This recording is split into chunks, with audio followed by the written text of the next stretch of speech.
hybrid. So come for 5-6 weeks and but they kept offering me the main university, the other university, but so it was a kind of a moment that, oops, I didn't expect this to happen. When you have such a ceasefire, you need trust between the sides. None exists. We're working in a situation of zero trust. So they will look at each other's side where they're going to violate it, and when there is a reason to resolve. Then you need consensus, or at least critical mass within their own society to agree with this agreement. I think in Israel there is a majority. I think the Palestinians are relieved to see at least the end of the bombardment. Many Palestinians are happy to see the prisoners released, but they don't know what to expect next.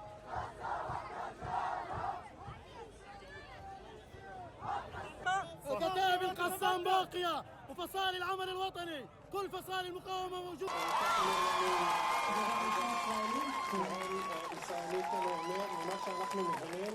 זה דוהה לך אדום, אפשר באמת לראות לפחות שתי חטופות שהיו ברכב. הנה אנחנו רואים שוב את התמונות. Unless you have a critical mass within both societies, the Israelis and Palestinians, that are ready to make what are painful compromises. Again, from the outside, we might think it's obvious. Why you just don't do that? They feel it's painful. Those are painful compromises.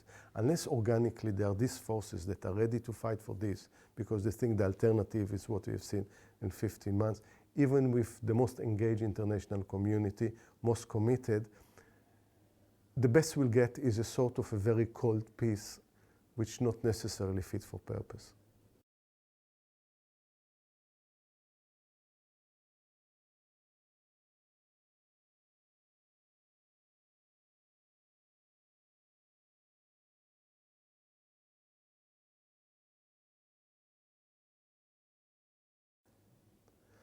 All of these situations might lead to elements within the societies that we can't move beyond this phase. And specifically Netanyahu, whether he can keep his government, whether he will take risk of I lose the support, the majority in Knesset, I rely on the opposition, but I know when I get the agreement and will see the agreement through, then they will vote against me and they want election. In the middle of my corruption, I mean, not me, his corruption trial, can I afford it?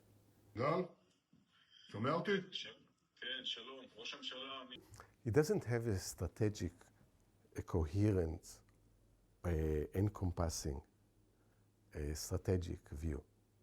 A lot of what is about distraction and disruption.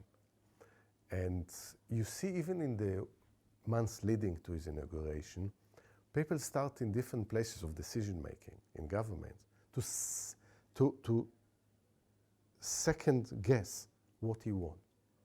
Sir? Yes, sir. First, we have a list of pardons and commutations relating to events that occurred on January 6, 2021. Yes, sir. How confident are you, Mr. President, that you can keep the ceasefire in Gaza and conclude the 3 phases of the deal? I'm not confident. That's not our war, it's their war, but I'm not confident, but I think they're very weakened on the other side.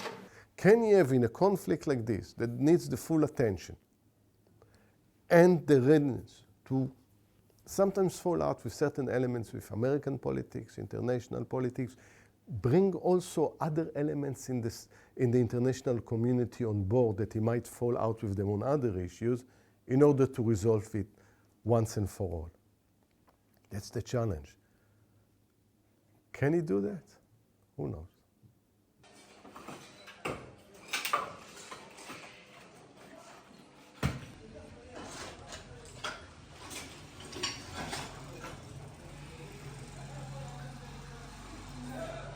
What happened in the last 15 months radicalized large parts of that because of the way that Israel conducted the war.